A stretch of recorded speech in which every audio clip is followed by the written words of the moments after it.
नमस्कार दोस्तों, स्वागत है आपका आज की वीडियो में। मैं शैलेश कुमार सिंह और आप देख रहे हैं शेयरएक्स ट्रेडिंग। टाइम हो चुका है 15:27, मार्केट क्लोज होने वाली है और मेरी ट्रेड कंप्लीट हो चुकी है।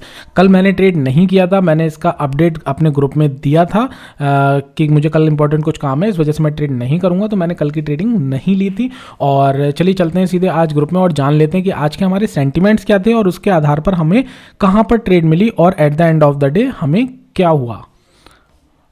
तो हम चलते हैं सीधे ग्रुप पर। तो दोस्तों आज 8:51 पे हमने अपने सेंटीमेंट डिस्कस किए थे कि हमारे सेंटीमेंट्स पॉजिटिव साइड हैं, कोई भी हमें मार्केट में निगेटिव सेंटीमेंट ऐसा नज़र नहीं आ रहा है जो इम्पैक्टफुल हो। तो हम केवल और केवल आज अपसाइड ट्रेड ही करेंगे। अपसाइड ट्रेड करने का मतलब है या तो कॉल को बाई करके चलेंगे या पुट को सेल करके चलेंगे। ठीक है, तो आप जानते हैं मैं ऑप्शन सेलिंग करता हूं, तो मैंने यहाँ पे पुट को सेल करके चलूंगा। और एज पर सेटअप हमारी एंट्री दो तरीके से बन रही थी, HP स्कैल्पिंग और अपसाइड ट्रिगर।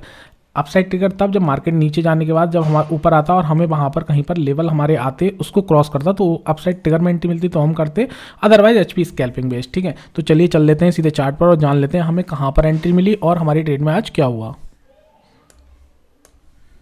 तो दोस्तों मार्केट खुलते ही मुझे एक ट्रेड मिली यहाँ पर HP स्कैल्पिंग बेस। ठीक है, यहाँ पर मेरी कहीं पर एंट्री हुई थी बट थोड़ी ही देर में मेरा स्टॉप लॉस हिट हो गया और इस पहली ही कैंडल की पहली ही ट्रेड में मुझे लगभग 400 रुपये का लॉस हो गया है। ठीक है, इसके बाद मैंने थोड़ा इंतज़ार किया और थोड़ी ही देर बाद मुझे दोबारा से HP स्कैल्पिंग बेस एंट्री मिली। ये एंट्री मेरी यहाँ कहीं पर थी, आई थिंक इस लेवल पर। ठीक है, और ये एंट्री लेने के कुछ ही मिनट बाद स्टॉप लॉस मेरा हिट कर गई मीन्स, और इस ट्रेड में मुझे अप्रॉक्सीमेटली शायद 450 या 445 रुपये का लॉस हुआ था। ठीक है, तो टोटल मिला के मुझे 845 रुपये का लॉस कुछ ही मिनट्स में हो चुका था। ठीक है, अब दोस्तों चूँकि आप लोग जानते हैं मैं अपने डिसिप्लिन को बहुत फॉलो करता हूँ, रिस्क रिवॉर्ड को प्रॉपर मेंटेन करता हूँ, तो एज़ पर रूल्स हम कब एंट्री ले सकते हैं, हम तब तक एंट्री ले सकते हैं जब तक हमारी डेली की जो लॉस लिमिट है वो क्रॉस ना हो जाए। ठीक है, अब मैं आपको इस सीरीज़ के अंतर्गत 30,000 रुपये में ऑप्शन सेलिंग करके दिखा रहा हूँ। ठीक है, और ये आपको दिखाना चाह रहा हूँ कि हम एक छोटे अमाउंट से भी ऑप्शन ट्रेडिंग कर सकते हैं और इससे एक रेगुलर इनकम जनरेट कर सकते हैं। ठीक है, तो इसी वजह से मैं एक छोटे अमाउंट से 30,000 रुपये से आपको ऑप्शन सेलिंग करके दिखा रहा हूँ, जिसमें हम एक लॉट में जो है काम करते हैं। अगर ऑप्शन बाइंग हमें कभी अपॉर्चुनिटी मिलती है तो हम 2 लॉट में काम कर लेते हैं, बट अगर सेल मैक्सिमम टाइम मैं सेलिंग करता हूं तो हम एक ही लॉट से सेल करते हैं। ठीक है, तो अगर आप मुझसे पूछेंगे कि हमारी डेली लॉस लिमिट क्या है इस कैपिटल पे, तो इस कैपिटल पे हमारी डेली लॉस लिमिट है 1500 से 1800। ठीक है, अगर हमारी को 1500 से 1800 के बीच में एक दिन में लॉस हो जाता है तो मैं वहाँ पे ट्रेडिंग को क्लोज कर देता हूँ। हालांकि अगर आप प्रीवियसली वीडियो देखेंगे अभी तक कोई भी ऐसा डे नहीं आया है जिस दिन हमारी लॉस लिमिट जो है वो ख़त्म हुई हो। ठीक है, तो जब तक लॉस लिमिट हमारी खत्म नहीं होगी तब तक हम ट्रेड ले सकते हैं, चाहे वो एक ट्रेड हो, 2 ट्रेड हो, 3 ट्रेड हो, 4 ट्रेड हो, 5 ट्रेड हो। हम इसे ओवर ट्रेडिंग नहीं बोलेंगे बिकॉज हमारा लॉस डिसाइडेड है एक दिन का। ठीक है, बट हम कहाँ पर ट्रेड करना क्लोज कर देते हैं, जिस ट्रेड में हमारा टारगेट आ जाता है। ठीक है, आप लोग मेरी मैक्सिमम वीडियोस में देखते हैं, मेरा पहली ट्रेड में टारगेट आ गया मैं यहाँ पर ट्रेडिंग क्लोज कर दूंगा, दूसरी ट्रेड में टारगेट आ गया यहाँ पर क्लोज कर दूंगा, चौथी में आया तो चौथी में कर दूंगा। ठीक है, अदरवाइज मैं वेट करता हूँ कि मेरे डेली जो लॉस की लिमिट है वो हिट हो जाए तो मैं ट्रेडिंग को क्लोज कर दूंगा। ठीक है, तो 2 ट्रेड में मेरे को 845 रुपये का लॉस हो चुका था, तो अभी भी मेरे पास लिमिट बाकी थी। तो मैंने यहाँ पर बिना डरे, देखिए क्या होता है ना, जब आप पहले से अपने माइंड मेकअप करके चलते हैं कि हमारा डेली लॉस लिमिट कितना होगा, हमारा स्टॉप लॉस कितना होगा, हमारा टारगेट कितना होगा, और जब ये सारी चीज़ें कैलकुलेटिव होती हैं तो आपको ट्रेड लेने में घबराहट नहीं होती, डर नहीं लगता। ठीक है, तो मैंने बिना डरे बिना घबराहट के एक और ट्रेड ली और ये ट्रेड मेरी थी इस लेवल पर।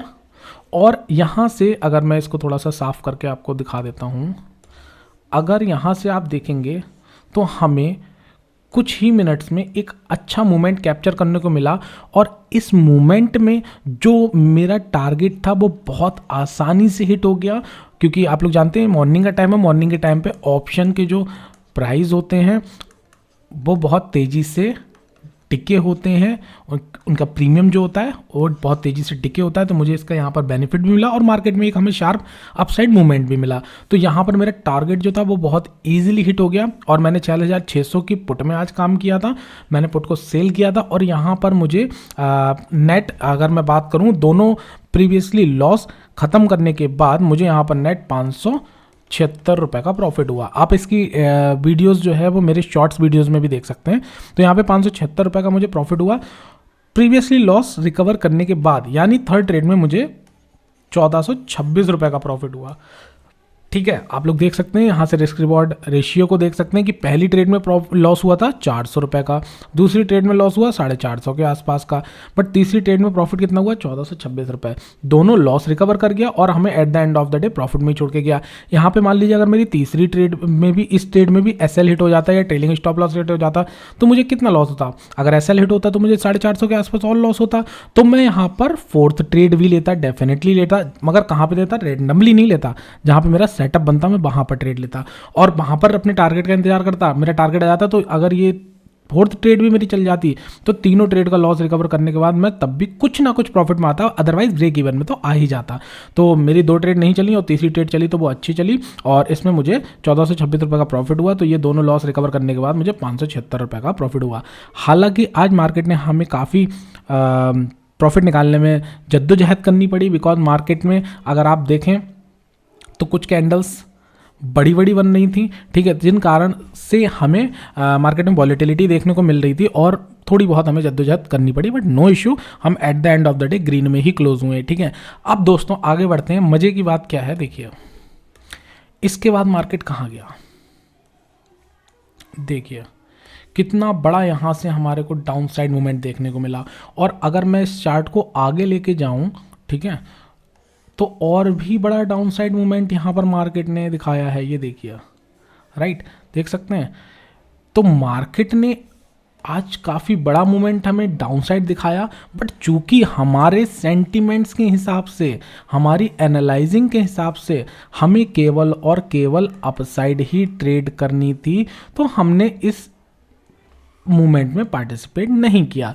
अब बहुत सारे लोग कहेंगे कि सर इसमें पार्टिसिपेट करना चाहिए था, इतना बड़ा मार्केट में मूवमेंट आ गया, प्रॉफिट बहुत बढ़ जाता। दोस्तों मेरा स्टॉप लॉस डिसाइडेड है, पहले से डिसाइडेड है।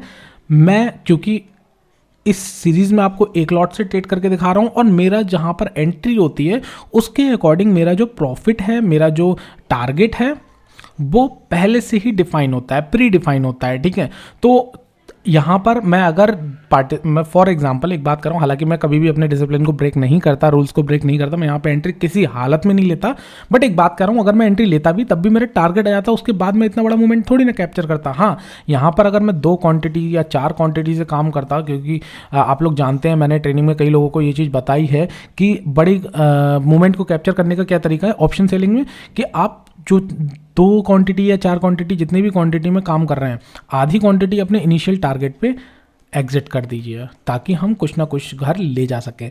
बाकी को रिमेनिंग क्वांटिटी को होल्ड करके रखिए डीपर लेवल के लिए with the help of trailing stop loss. इससे क्या होगा कि आप मार्केट में से एकदम से निकलेंगे नहीं और मार्केट में अगर बड़ा मूवमेंट आने की तैयारी होगी तो आप मान के चलिए 70 से 80% उस मूवमेंट को आप कैप्चर कर लेंगे with the help of trailing stop loss. और जहाँ पे स्टॉप लॉस ट्रेल होके आ रहा है और हमें हिट हो रहा है, वहाँ से एग्जिट हो जाइए, आप अच्छा खासा प्रॉफिट लेके जा रहे हैं। ठीक है, बट चूंकि मैं एक लॉट में ही काम कर रहा हूँ तो यहाँ पर तो मेरे को होल्ड करने के लिए कुछ है ही नहीं, तो इसी वजह से मेरा प्री डिफाइन है, टारगेट जितना आता है मैं उस स्टेज पर निकल जाता हूँ। दूसरी चीज़, मैं इसमें पार्टिसिपेट क्यों नहीं करता, बिकॉज दोस्तों जो डिसिप्लिन हमने बनाया है, जो हमने रूल्स बनाए हैं, उनको एक दिन के प्रॉफिट के लिए मैं ब्रेक नहीं कर सकता। मेरा कोई यहाँ पर मोटिव एक दिन में बहुत सारा पैसा कमाना नहीं है, 2 दिन में बहुत सारा पैसा कमाना नहीं है। मैं यहाँ पे कंसिस्टेंसी के साथ में प्रॉफिट बना के स्टॉक मार्केट में अपने अमाउंट को ग्रो होते हुए देख रहा हूँ। तो मैं एक दिन में या 2 दिन में या ओवरनाइट अमीर होने के लिए इस मार्केट में नहीं हूँ। इस वजह से मैं इसको एक बिजनेस समझता हूँ। ट्रेडिंग इज़ अ बिजनेस और ये एक्चुअल में बिजनेस है। और बिजनेस में एक दिन में 2 दिन में आप अमीर नहीं होते हैं, एकदम से बहुत ज़्यादा पैसा नहीं कमा सकते हैं। अगर कमा भी रहे हैं तो वो उसी स्पीड से चला भी जाता है। तो हम यहाँ पे कंसिस्टेंसी के साथ थोड़ा अपना जो भी डिफाइंड टारगेट है उसको लेते हुए अच्छी तरीके से सेटअप को फॉलो कर रहे हैं और रेगुलरली अर्निंग यहाँ से निकाल रहे हैं। ठीक है, तो हमेशा हमें डिसिप्लिन फॉलो करना है। इसके बाद मार्केट कहीं भी जा रही है, देखिए टारगेट आ गया मेरा, इसके बाद मार्केट कहीं भी जाए डजेंट मैटर, हमें कोई फर्क नहीं होना चाहिए। देखिए इसके प्राइस 853 रुपये पे इसने क्लोजिंग दी है, कितना बड़ा मूवमेंट इसने दिखाया है। हाँ, अगर यहाँ पे ऑप्शन बाइंग अगर आप करके चलते तो डेफिनेटली आपको बहुत ज़्यादा प्रॉफिट हो सकता था। बट एक और इंपॉर्टेंट चीज़ बताऊँ, जब 100 की चीज़ अगर आपने ऑप्शन बाइंग कर रखी है, आप मैक्सिमम उसे 150 तक होल्ड कर लोगे, 200 तक होल्ड कर लोगे। अगर आप एक पेशेंट ट्रेडर नहीं हो, अगर आप एक डिसिप्लिन ट्रेडर नहीं हो, अगर आप ऑलरेडी एक्सपीरियंस ट्रेडर नहीं हो, तो 100 की चीज़ 200 होते ही आप एग्जिट कर लोगे। भाई डबल हो गया ना, 5,000 लगाए थे 10,000 हो गए, ठीक है, डबल हो गए। इससे ज़्यादा मुझे नहीं लगता कि आप होल्ड कर पाएंगे, बिकॉज मार्केट कभी भी एकदम से मूवमेंट नहीं देती है। ये जब 100 वाली चीज़ है 150 हुई होगी, है ना, फिर थोड़ी देर बाद 135 भी आई होगी, फिर 145 गई होगी, फिर 150, 200, 300, फिर वापस भी आई होगी, फिर वापस 150, 160 पे आई होगी।